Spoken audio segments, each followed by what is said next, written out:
La subida está un poco difícil para llegar, pero bueno, que estamos ya cerquita.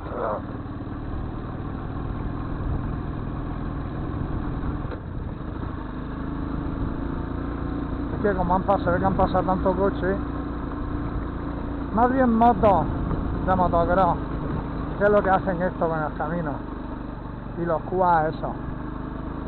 Otra cosa no. Bueno, seguimos para adelante.